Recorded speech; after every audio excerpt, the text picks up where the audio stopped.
No, no, no, no. Move, move, move. Move along. There's no toxicity allowed here.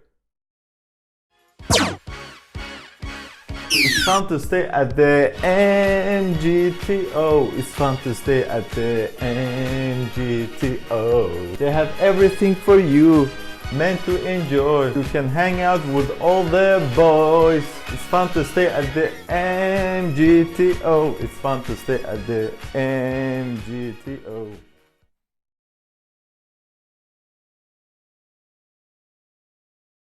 I love me some controversy. It stirs up emotions and makes people to engage. To achieve best results, make sure that the topic is about something relevant to the living situation of your audience. Like when you talk about ending worldwide hunger, you'll get some traction here and there, but when it comes to sky-high gas prices, boy, I've seen some Facebook groups and newspaper columns. Anyhow, what is MGTOW movement and what contributed to its popularization to the point it has become mainstream and well discussed in every corner of the world? MGTOW is an acronym for Men Going Their Own Way. Many would say that it refers to political situation that dominates the Western cultures as a consequence of a very aggressive debate between right and left, which I will explain in a short. But the fact of the matter is, MGTOW is more of a mindset and has been present in societies, cultures since the dawn of time. Let me explain.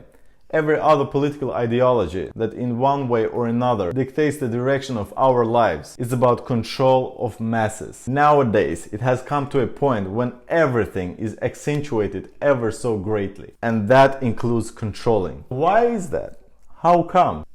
Internet, my friends, the biggest blessing and the darkest setback of the contemporary human being in one. I think when we talk about internet, many would agree that it mostly brought development and positivity to our lives, and very few ponder on the negative side of the World Wide Web creation. The era of communication has commenced and forever shifted the ways of interchanging the information, and I mean drastically. It's mind-boggling how we went from 50 years of television and 150 years of pressed information to, in a matter of a decade, go from floppy disks and CDs to brick mobile phones to smart apparatuses that provide us with constant information. I mean, just stop and think about it. We talk to our devices and ask them for tips and directions in various topics. The point I'm trying to make that we move fast, too fast for an average person to keep up. Always connected and seldom have time to sift through information from right and wrong, from truth and false. Internet has brought forth the extremes within humans. This is an important point, so I will repeat it. Internet exposes the extremes of human nature. If before large media corporations were in control of what type of information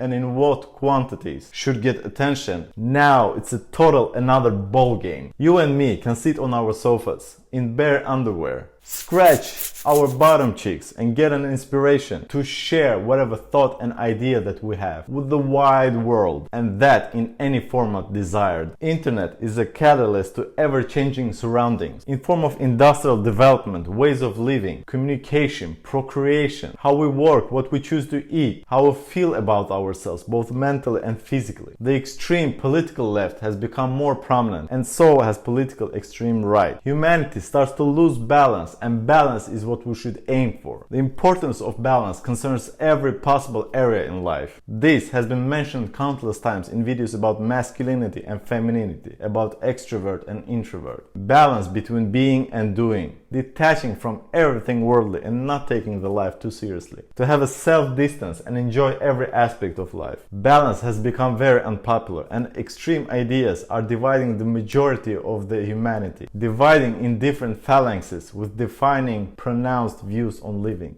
As I mentioned previously, MGTOW has been a mindset of many historical men. The conventional purpose of living is to procreate and leave genetical heritage for the lineage to grow and prosper. To do that, men, in the sense of truly being masculine, had to become men. I'm generalizing here, of course there are many outliers, so listen closely. Masculine men in societies are valued after wisdom, resourcefulness, confidence, fearlessness, and other similar qualities. A man had to be a provider and protector in order to have a chance to procreate. Some men weren't that swift with women, especially with the providing part, or at least to an initial extent. So these men gave up the idea of procreation and chose to pursue their passion and purpose instead. The reason why I put the citation around gave up, because they're not really giving up anything. Men's testosterone-packed sexual drive is always bubbling. It has to have a direction, otherwise there's a risk for implosion, going mad. That sexual drive was a primary trait to build an airplane, in form of this guy, or explore the electricity in depth, in form of this guy. What I'm trying to say that a man of greatness has to be alone in order to create greatness for others to be a part of. If a man solely focuses on women, no value will be given to community. If a man focuses on his passion, he stands higher chance to carry out his biological purpose as well, beside achieving greatness. That's a discussion for another topic, and I just wanted to bring up the mechanisms behind MGTOW of early days. Even if you're a geeky nerd today without any social competence, you dedicate 10 years of your life to come up with the relativity theory and transform to a real ladies' man. And if you're wondering,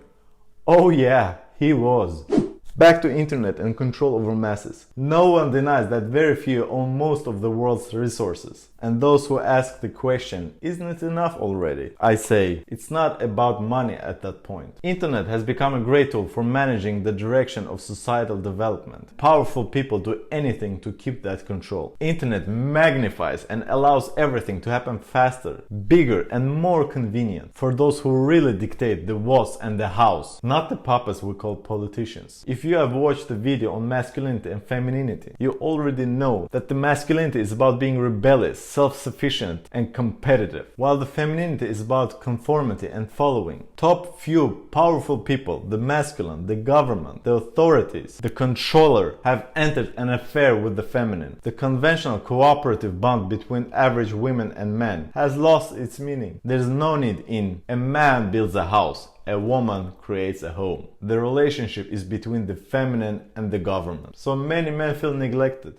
This should give you a sense where I'm going with this one. To control the masses, the power, the big boy has to make sure that people succumb to conformity, obey and follow the handed out instructions. To keep societies going, to keep tax money in circulation, to keep people living a life of rut. Internet has helped to push that strategy even more aggressively. And here's where the feminism comes into a picture. I thought about doing a video on feminism and its effects of today's living situation. Tell me if you're interested in comments. Bottom line, feminizing society should guarantee the uphold of the control, the consequence of which is imbalance between sexes in many aspects. And one of the biggest aspects is dating and companionship. When the differences between genders are erased, nurture, there's no polarity left for the attraction to happen. The minority of men who stands up for itself becomes ostracized if outspoken. And yet paradoxically, that's exactly the kind of man that gets the majority of women. Because nature, no matter how much authorities urge women to become more masculine, they cannot resist the fact that they are attracted to masculine men. What ends up happening is that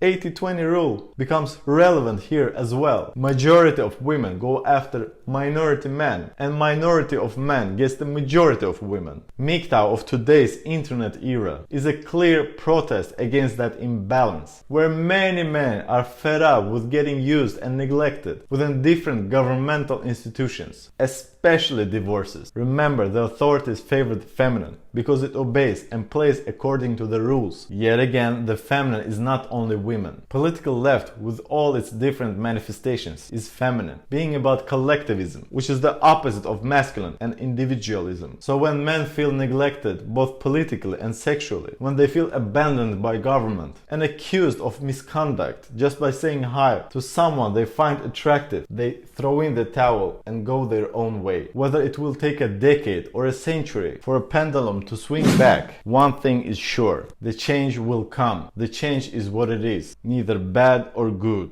I fully understand the idea behind the MGTOW movement. Maybe because I've been loner myself. Maybe because I empathize with the frustration. I felt raging and miserable as a young adult myself. I just hope that, as with everything else, that people won't take these things too far. I think all young men should live at least their 20s solely investing in themselves and growing. Call it MGTOW if you want to. Personally, I'm against labeling anyone or anything, but going own way because of fear, because of scarcity, of being accused of this and that does not improve the life situation and how we experience the living. Go your own way to pursue your purpose. Fear shouldn't dictate on how we choose to live our lives, especially as men. Courage is what accomplishes change, improvement, greatness, and I hope more and more masculine men can rise and show the direction for the righteous living. Become mentors for young generations aspiring for great things. Becoming leaders. Adapt to survive. Hussein out.